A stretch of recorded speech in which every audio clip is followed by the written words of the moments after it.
So this photograph it was taken in 2014. At that time, we were thinking about perhaps uh, fixing up her front smile. She was in her 70s and thought maybe now was the time she had time and had funds. I placed these two crowns in 1994, and they were holding up quite nicely. But she was happy with things, and we really never moved on it. However, late last year, she had slipped and fallen, having trouble walking as she had gotten older, and she came in very distraught. My body's failing me, and now I've slipped and fallen, and my my tooth is broken. And indeed, that fragment was loose. Local was administered, and I said to her, "Look, you're very upset.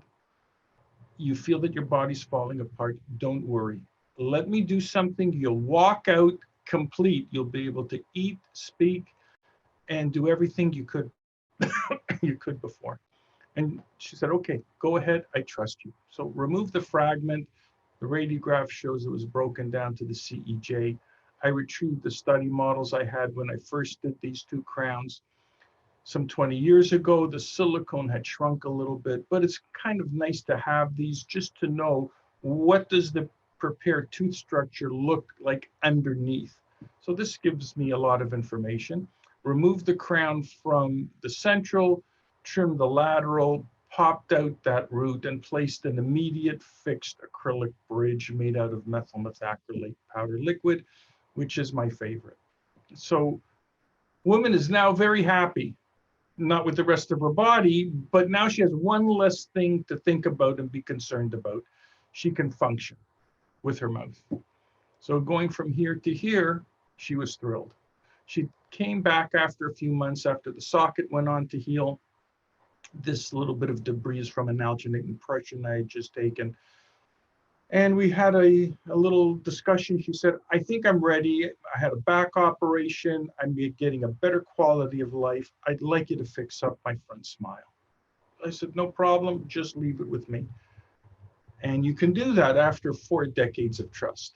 So I took her stone model, added some blue blockout material, uh, fashioned it to what I thought it should look like, drew a sheet of acetate over it that will serve to help me do the provisionals.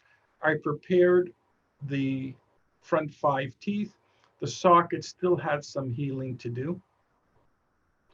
I went ahead and using powder liquid methyl methacrylate, parked that in the mouth, removed the excess, and then went on to fashion her 6 teeth that I thought looked reasonable. This little bit of redness is just being beat up with retraction cord and impression taking. So going from here to here, gave her a mirror. I'm thrilled. I said, "Fine. You test drive this for function and for aesthetics, and we'll make changes as required."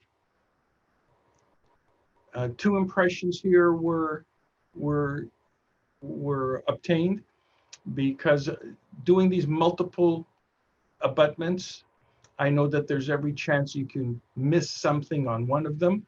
So I had 2 custom trays prepared. And indeed, I got a little defect on this corner and a small void down here. So having that second tray, I can concentrate on the area that I missed. So here to here, yeah, a lab tech might be able to fudge it, but I don't like fudging. I want these things to be picture perfect. So I had a little void here. If it was farther up here away from the margin, they could have just removed that in the pour. But being right at the margin, this is what an impression is supposed to look like. The tooth, the margin, and a little bit beyond. That's the detail that you have to give to a lab, either with the impression material or digitally. The socket was still going on to heal. She came back a second appointment for metal try-in, and each separate segment is inserted. Make sure that it fits properly, doesn't rock or jiggle. We're going on to do intraoral solder indexing. I want to check Pontic design. I just want the metal to just kiss the tissue. I don't want it to squash down on the tissue, and I don't want an open gap. I just want it just to barely touch. And in this phase, I can go ahead and make whatever adjustments I feel that I need intraorally, solder index, place in a second set of pin dies, and make a verification jig or a solder jig. So when the lab goes about their processing of metal and porcelain, it has to fit these models. If it fits this, it will fit the mouth.